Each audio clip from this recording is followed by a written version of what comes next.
11.1 के अंदर तुम्हें दो बातों का ध्यान रखना है, दो टॉपिक का ध्यान रखना है। एक तो तुम्हारे डायरेक्शन कोसाइंस, एक तो तुम्हें ध्यान रखने हैं डायरेक्शन कोसाइंस, और एक नया टॉपिक इधर आ रहा है डायरेक्शन रेशियोज। डायरेक्शन रेशियोज, ठीक है। तो तुम्हें ध्यान रखना है ये जो डायरेक्शन रेशियोज होती है ना, ये और कुछ नहीं, ये स्केलर ही होते हैं, इनका ही नाम बदल कर बोल दिया डायरेक्शन रेशियो, ठीक है। जैसे कि अगर मैं तुमसे एक वेक्टर बोलूं, ए वेक्टर है i plus 2j plus 3k, एक वेक्टर मैंने लिख दिया i plus 2j plus 3k। तो देखो यहाँ पर i के साथ है 1, j के साथ है 2 और k के साथ है 3, तो यहाँ पर डायरेक्शन रेशियो हो जाएगी 1 2 3। यहाँ पर जो डायरेक्शन रेशियो मानी जाएगी वो क्या हो जाएगी 1 2 3, ठीक है। अब तो मैं डायरेक्शन कोसाइन के बारे में बता देता हूँ। तुम्हें ये बात पहले से ही मालूम है, जो डायरेक्शन कोसाइंस होते हैं उनको किससे रिप्रेजेंट किया जाता है, एल एम एन से। डायरेक्शन कोसाइन को रिप्रेजेंट किया जाता है एल एम एन से, और जो स्केलर होते हैं उनको किससे रिप्रेजेंट किया जाता है, ए बी सी से। डायरेक्शन कोसाइन को एल एम एन से और डायरेक्शन रेशियोज को ए बी सी से, ठीक है। तो देखो डायरेक्शन कोसाइन का फॉर्मूला वैसे तो तुम्हें मालूम ही है, जो हमने चैप्टर 10 में सीखा है, लेकिन उसके अलावा एक फॉर्मूला और लिख लो डायरेक्शन कोसाइन निकालने का। ये फॉर्मूला हमें तब लगाना है जब क्वेश्चन हमें क्या देगा, एंगल।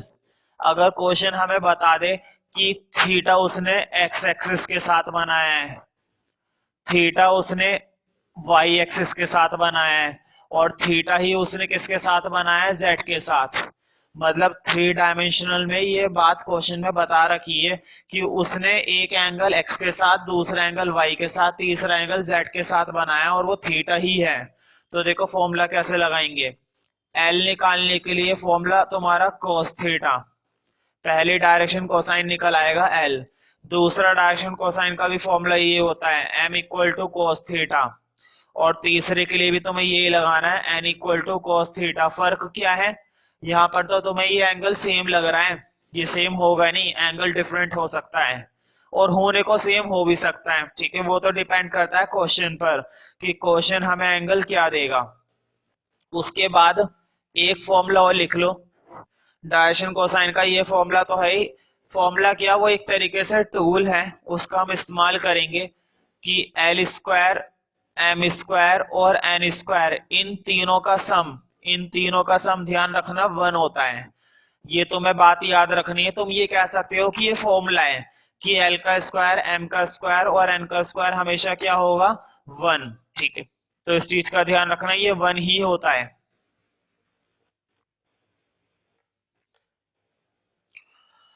अब देखना ये कि डायरेक्शन रेशियोज कैसे निकलती हैं।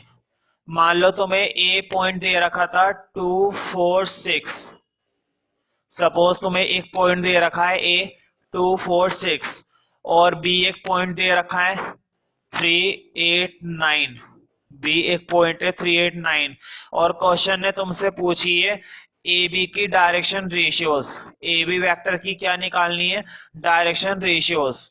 क्वेश्चन ने हमसे क्या पूछा है, डायरेक्शन रेशियो। तो देखो फॉर्मूला बहुत आसान है, इन दो पॉइंटों को अगर मैं तुम्हें ऐसे करके दिखाऊं x1 y1 z1 और इस वाले पॉइंट को दिखा दूं x2 y2 z2, तो देखो डायरेक्शन रेशियो निकालना बहुत आसान है। डायरेक्शन रेशियो उसके लिए तुम्हें क्या करना है, इसके x2 में से इसका x1 माइनस करना है, x2 माइनस x1 कॉमा, फिर तुम्हें y2 में से y1 माइनस करना है, y2 माइनस y1 कॉमा, और इसके Z2 में से इसका Z1 माइनस करना है, Z2 माइनस Z1, ये निकल आएंगे डायरेक्शन रेशियो। जैसे कि तुम एक एग्जांपल देखो, 3 में से 2 गया 1, 8 में से 4 गया 2, Z में 9 में से 6 गया 3, तो डायरेक्शन रेशियो आ गई ए बी की 1 2 3, ठीक है।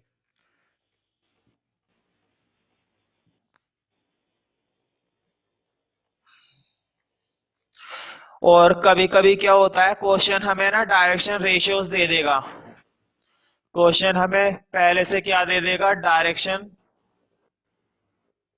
रेशियोज। डायरेक्शन रेशियोज दे देगा। सपोज तुम्हें डायरेक्शन रेशियोज दी गई हैं ए बी सी कि कोई वेक्टर होगा, उस वेक्टर की तुम्हें क्या दे दी, डायरेक्शन रेशियोज दे दी, ठीक है, ये दे दी स्केलर।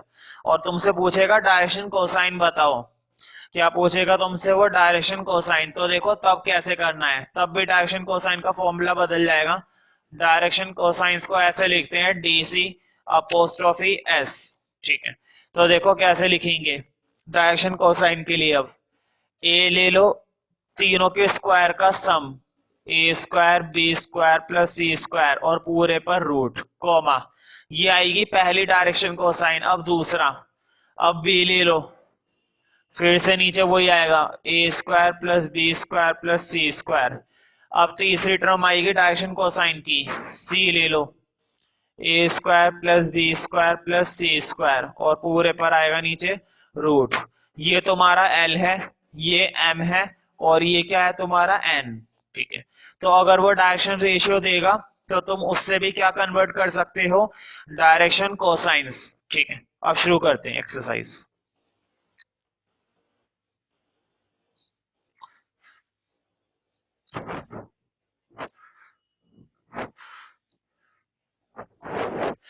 तो अब एक्सरसाइज शुरू करते हैं 11.1।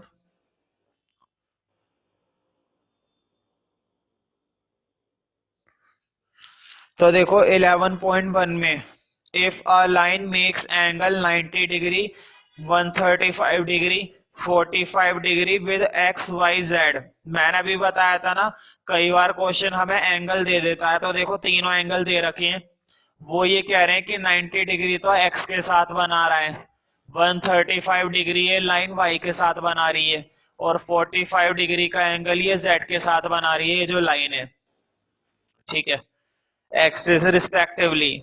फाइंड इट्स डायरेक्शन कोसाइंस, तो निकालो इसके डायरेक्शन कोसाइंस। तो देखो डायरेक्शन कोसाइन तो निकाल देंगे हम, डायरेक्शन कोसाइंस तो निकाल देंगे, लेकिन हम फॉर्मूला लगाएंगे एंगल वाला, l equal to cos theta, M equal to cos theta और एन इक्वल टू भी कोस थीटा। लेकिन मैंने बताया था थीटा हमेशा कैसा होता है, डिफरेंट। तो देखो तीनों एंगल अलग अलग है, 90 135 45। हाँ एल कोस 90 और कोस 90 तो मैं मालूम है जीरो होता है, तो पहला डायरेक्शन कोसाइन क्या आ गया, जीरो। हाँ अब अगला डालूंगा एम के लिए कोस, बताओ थीटा, अब मैं ये डालूंगा ना 135, दूसरा एंगल डालना है 135। हाँ ये तुम्हें याद रखना है, कोस 135 की वैल्यू होती है, कोस 135 की वैल्यू आती है -1/√2, -1/√2। तुम चाहो तो इसको ऐसे भी तोड़ सकते हो, 135 का मतलब यही तो है ना 90 + 45, उस एंगल के साथ से तोड़ दो। फिलहाल तो इसको याद रखना कि कोस 135 की वैल्यू -1/√2 होती है। अब लास्ट रह गया है एन के लिए। तो देखो मैं थीटा डाल रहा हूँ, थीटा इस बार फिर से क्या है 45, इसका मतलब ये हुआ ना कोस 45, और cos 45 की वैल्यू कितनी होती है, 1/√2, ये आ गई। तो तीनों डायरेक्शन कोसाइंस निकल आए। नेक्स्ट क्वेश्चन देखते हैं, क्वेश्चन नंबर 2।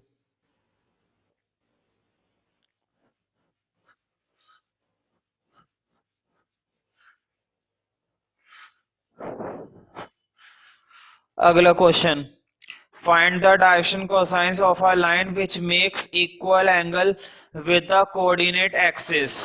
इसने कहा है इस बार एंगल अलग अलग नहीं है, इस बार एक ही एंगल है। तो एक काम करते हैं, उस एंगल को मान लेते हैं, लिखो let the angle be alpha. इस बार मैंने वो एंगल क्या मान लिया, एल्फा। इसका इन्होंने कहा है ना कि इक्वल एंगल बना रहा है, इक्वल एंगल बनाने का मतलब है एक्स एक्सिस के साथ भी अल्फा है, वाई एक्सिस के साथ भी अल्फा है और जेड एक्सिस के साथ भी अल्फा है। मतलब अगर मैं डायरेक्शन कोसाइन का फॉर्मूला ये वाला लगा दूं, L equal to cos theta, M equal to cos theta और N equal to cos theta, तो बताओ तीनों में थीटा सेम है ना, अल्फा। तीनों कोसाइन का जो एंगल है थीटा, वो थीटा तीनों में क्या आएगा, अल्फा आएगा ना, सेम आएगा एंगल, क्योंकि क्वेश्चन ने कहा है तीनों के साथ एक ही सेम एंगल बना रहा है। तो मैं तीनों में क्या पुट करने वाला हूं, अल्फा। कोस एल्फा, m के लिए भी कोस अल्फा और n के लिए भी क्या हो जाएगा कोस अल्फा। तो देखो अभी तक तो डायरेक्शन कोसाइन निकले नहीं है, जबकि क्वेश्चन ने हमसे यही बोला है फाइंड द डायरेक्शन कोसाइन। तो अभी तो कोसाइन से निकली नहीं है। अभी एक फॉर्मूला और मैंने बताया था तुम्हें अभी कि l का स्क्वायर, m का स्क्वायर और n का स्क्वायर क्या होता है इक्वल टू 1। इन तीनों का स्क्वायर हमेशा क्या होता है इक्वल टू 1। तो देखो कोस अल्फा का स्क्वायर, कोस अल्फा का स्क्वायर, कोस अल्फा का स्क्वायर। एल का मतलब क्या है, एल का मतलब कोस अल्फा मतलब कोस का स्क्वायर प्लस एम, एम का भी मतलब क्या है कोस अल्फा, तो फिर से कोस अल्फा का स्क्वायर प्लस एन, एन का मतलब भी क्या है कोस अल्फा, तो फिर से cos square alpha equal to 1। तो देखो cos square cos square cos square, तो कितने कोस स्क्वायर 3 ना, तो लिख दो 3 cos square alpha equal to 1। हाँ 3 इधर मल्टीप्लाई इधर आके डिवाइड हो जाएगा, तो यहां से हटाकर इसको इधर लिख दो। अब तुम्हें मालूम है स्क्वायर भी उधर जाएगा, और जब स्क्वायर उधर जाएगा तो स्क्वायर उधर जाके क्या हो जाएगा रूट, तो कोस अल्फा आ जाएगा 1/√3। 1 पर तो रूट रहा नहीं, 3 पर रूट रह गया, कोस अल्फा 1/√3 आ गया है। अब ये कोस अल्फा इन तीनों में यहाँ पर पुट करोगे तो तीनों डायरेक्शन कोसाइन निकल आएंगे सेम। देखो इसकी जगह भी मैं क्या डालूंगा, कोस अल्फा मतलब 1/√3, इस कोस अल्फा की जगह क्या डालूंगा 1/√3, और इस कोस अल्फा की जगह भी क्या डालूंगा 1/√3। तो हमारे तीनों डायरेक्शन कोसाइन निकल आए। नेक्स्ट क्वेश्चन देखते हैं।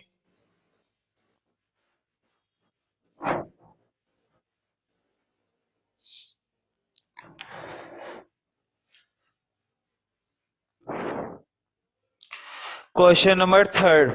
If a line has the direction ratios and what are its direction cosine, मैंने अभी वही भी बताया था, कभी कभी क्वेश्चन हमें क्या दे देगा डायरेक्शन रेशियोज और हमसे क्या पूछेगा डायरेक्शन कोसाइंस। डी आर दे देता है, डीसी पूछता है, डी आर का मतलब डायरेक्शन रेशियोज और डीसी का मतलब डायरेक्शन कोसाइंस। तो देखो डी आर दे रखा है -18, 12,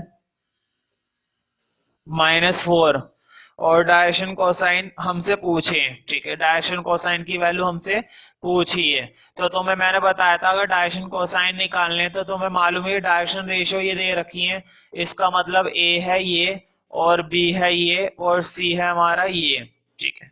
तो तुम्हें एक टर्म निकालनी पड़ेगी ना, तुम्हें फॉर्मूला याद होना चाहिए डायरेक्शन कोसाइन का रेशियोज के हिसाब से, ये होता है मैंने लिखवाया था तीनों के स्क्वायर के सम से तुम्हें क्या कर देना है डिवाइड, एल के लिए भी और एम के लिए भी तुम्हें तीनों को किससे डिवाइड दे देना है A square plus B square plus C square से, और एन के लिए भी इसको भी डिवाइड दे दो A square plus B square plus C square से।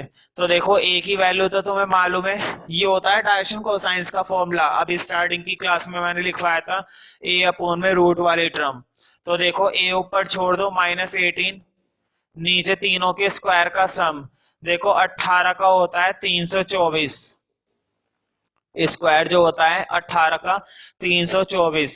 हाँ 12 का तुम्हें मालूम है 144 और 4 का भी तुम्हें मालूम है 16, तीनों को जोड़कर रूट कर देते हैं। तो देखो तीनों को जब जोड़ेंगे तो 6 और 4 4 और 4 8 और 6 14 का 4 हासिल 1, 3 और 4 7 और 1 8, 3 और 1 4, 4 8 4 का रूट -18।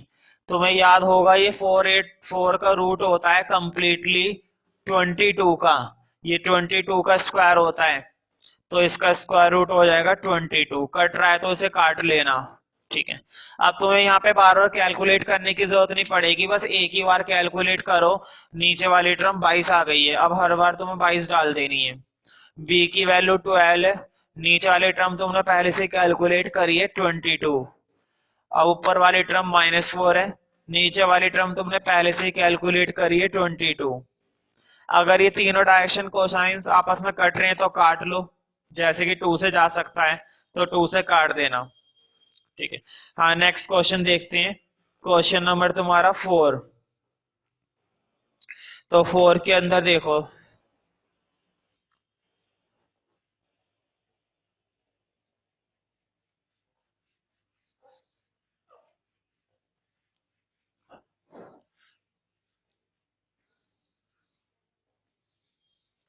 तो देखो show that the points are collinear. ये पॉइंट्स क्या बताए गए, कोलिनियर, सॉरी शो करना है, बताए नहीं गए, ये हमें शो करना है। तो तुम्हें याद होगा अब तो पॉइंट को कोलिनियर शो करने के कितने सारे मेथड हो गए हमारे पास।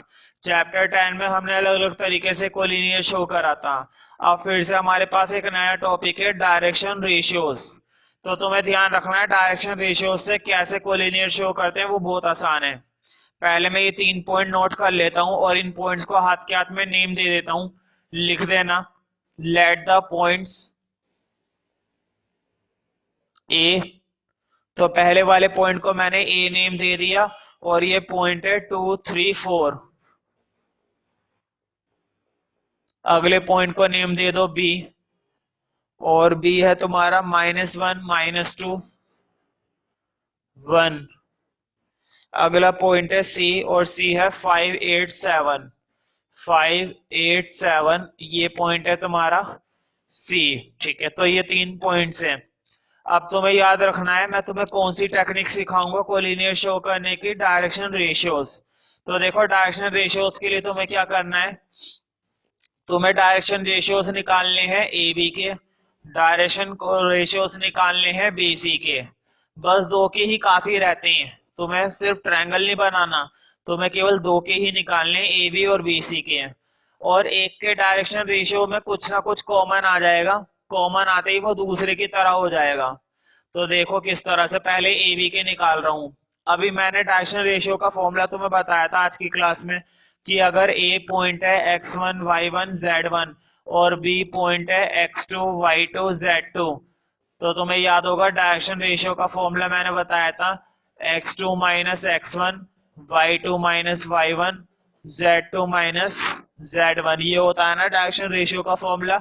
अब जरा इधर अप्लाई करो, देखो -1 में -2 करा, क्योंकि देखो ये क्या है इस समय x1 y1 z1, और ये नीचे वाला पॉइंट क्या है x2 y2 और z2। तो x2 में से x1 माइनस कर रहा हूं, x2 में से x1 माइनस कर रहा हूं, मतलब -1 में से -2 करा, -1 में -2 कर दिया, पहला आ जाएगा। -2 में 3 माइनस करे, 1 में माइनस करा 4। अब सॉल्व करते हैं, देखते हैं कितना आता है। तो देखो -1 -2 यानी कि माइनस के 3, -2 -3 यानी कि माइनस के 5, 1 में से 4 गया माइनस के 3। ठीक है, अब देखो अगला निकालते हैं बीसी के लिए। बीसी के लिए मतलब अब तुम्हारे पास पॉइंट बदल गए, अब तुम्हारा x1 y1, और सॉरी अब तुम्हारा x1 y1 z1 ऊपर वाला है और x2 y2 z2 नीचे वाला है। तो मैं सीधे ही लिख रहा हूं, 5 में से -1 माइनस करने, 5 में से -1 माइनस करोगे ना तो माइनस माइनस क्या हो जाएंगे प्लस। अगला देखो 8 में से -2 माइनस करने, तो माइनस माइनस हो गए प्लस। 7 में से माइनस करना है 1, तो देखो 5 और 1 हो गया 6, 8 और 2 हो गए 10, 7 में से 1 गया 6।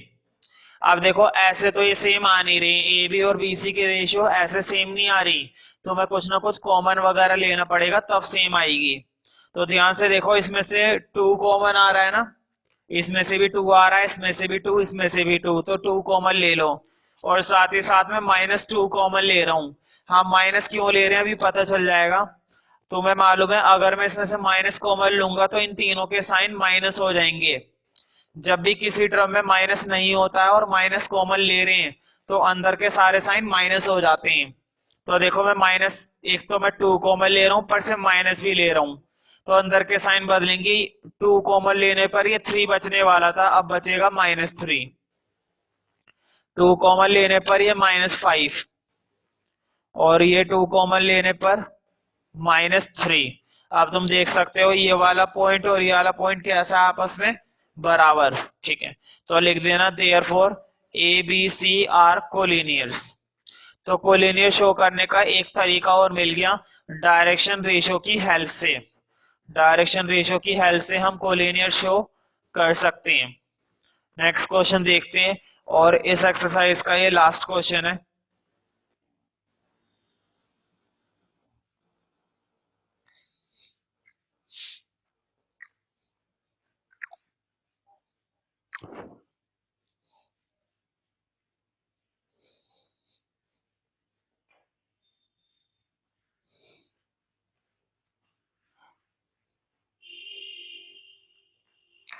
तो देखो fifth question, find the direction cosines of the sides of a triangle whose vertices are। तो देखो वर्टिसेस दे रखे हैं। देखो डायरेक्शन कोसाइन हमसे पूछे ऑफ द साइड्स, इस ट्रायंगल की जो साइड बनेगी ना, उन साइड के हमें क्या निकालना है, डायरेक्शन कोसाइन। और तुम्हें मालूम है ट्रायंगल में कितनी साइडें बनती हैं, 3 साइडें, और तीनों साइडों के तुम्हें क्या निकालने हैं, डायरेक्शन कोसाइंस। तो पहले पॉइंट लिख लेते हैं। देखो ए पॉइंट, नेम तो दे नहीं रखा है, 3 5 -4, 3 5 -4। अगला पॉइंट दे रखा है बी, -1 1 2, -1 1 2। अगला पॉइंट है सी, सी है हमारा -5 -5 -2, -5 -5 -2। ठीक है, तीनों ही माइनस है। हाँ, तो उसने हमसे बोला है तीनों साइडों के क्या निकालने हैं, डायरेक्शन कोसाइन। मतलब ए बी का डायरेक्शन कोसाइन, बी सी का और ए सी का। तो मैं तुम्हें ए बी का निकाल के दिखा रहा हूँ, बाकी तुम खुद से करके देख लेना, वीडियो पॉज करके खुद करके देख लेना, हो जाएगा। तो मैं तुम्हें निकाल के दिखा रहा हूँ ए बी का। देखो ए बी का डायरेक्शन कोसाइन निकालने से पहले एक काम करो, ए बी की क्या निकाल लो, डायरेक्शन रेशियो। किसी के भी डायरेक्शन कोसाइन निकालने से पहले तुम्हें क्या निकाल लेना है, डायरेक्शन रेशियो। अगर एक बार डायरेक्शन रेशियो आ जाएगी फिर डायरेक्शन कोसाइन निकाल लेंगे। तो पहले मैं निकाल रहा हूँ ए बी की डायरेक्शन रेशियोज। तो देखो डायरेक्शन रेशियो का फॉर्मूला भी मैंने बताया था, x2 - x1, y2 - y1, z2 - z1। ये होती है ना डायरेक्शन रेशियोज का फॉर्मूला। अब देखो x2 में से x1 गया, -1 में से -3 गया, y2 - y1, 1 में से 5 गया, z2 - z1, 2 में से माइनस गया, -4, तो प्लस के 4 हो जाएंगे। भाई 2 में से ये -4 करोगे माइनस, तो माइनस माइनस क्या हो जाएगा, प्लस। अब देखो आगे, -1 और -3, माइनस के 4, 1 में से 5 गया, माइनस के 4, 2 और 4 कितने हो जाएंगे, 6। अब तुम्हारे सामने डायरेक्शन रेशियो है और तुम्हें डायरेक्शन कोसाइन निकालने, और तुम्हें मालूम है एल एम एन, इन तीनों के लिए फॉर्मूला होता है ए अपॉन में रूट ए का स्क्वायर, बी का स्क्वायर और सी का स्क्वायर। अभी अभी मैंने सिखाया भी था और एक क्वेश्चन में हमने निकाला भी था। डायरेक्शन रेशियो की हेल्प से डायरेक्शन कोसाइन ऐसे ही तो निकाले थे पहले भी। फर्क इतना है डायरेक्शन रेशियो उसमें दे रखी थी, अभी हमने डायरेक्शन रेशियो खुद बनाई है। ठीक है, तो देखो मैं एक करके दिखा रहा हूँ। -4 तो आ गया ऊपर, इसका स्क्वायर नीचे 16, 4 का स्क्वायर फिर से 16, और 6 का स्क्वायर फिर से आ जाएगा तुम्हारा 36, तीनों पर आएगा रूट। -4 अपॉन में 16 और 16 हो जाएगा 32, 32 और 36 ये हो जाएगा तुम्हारा 68, 32 और 36 कितना हो जाएगा, 68, वो भी रूट में। हाँ, एम के लिए अब तुम डायरेक्ट लिख सकते हो। देखो ए की जगह में क्या लिखूंगा, बी। चलो मैं एक बार फॉर्मूला लिख देता हूँ। फॉर्मूला यही बनेगा ना, फिर से A square plus B square plus C square. फर्क इतना, ऊपर बी आएगा और बी है हमारा -4, और अपॉन का रूट बार बार मत निकाले करो, अभी अभी हमने निकाला है रूट 68, तो वही तुम डाल सकते हो दोबारा से, ये आ गया रूट 68। अब एन के लिए, एन के लिए फॉर्मूला हो जाएगा सी अपॉन में रूट, वही वाली टर्म कंप्लीट लिख लेना, मैंने क्वेश्चन मार्क बना दिया है। सी का वैल्यू है 6, और नीचे रूट वाली टर्म कितनी निकाली है, 68। तो देखो मैंने डायरेक्शन कोसाइन निकाले हैं, लेकिन सिर्फ एक साइड के, ए बी के। तुम्हें अभी निकालना है BC के डायरेक्शन कोसाइन और फिर निकालना है CA के डायरेक्शन कोसाइन। ठीक है, तो ये बाकी के दो साइडों के डायरेक्शन कोसाइन और निकाल लेना।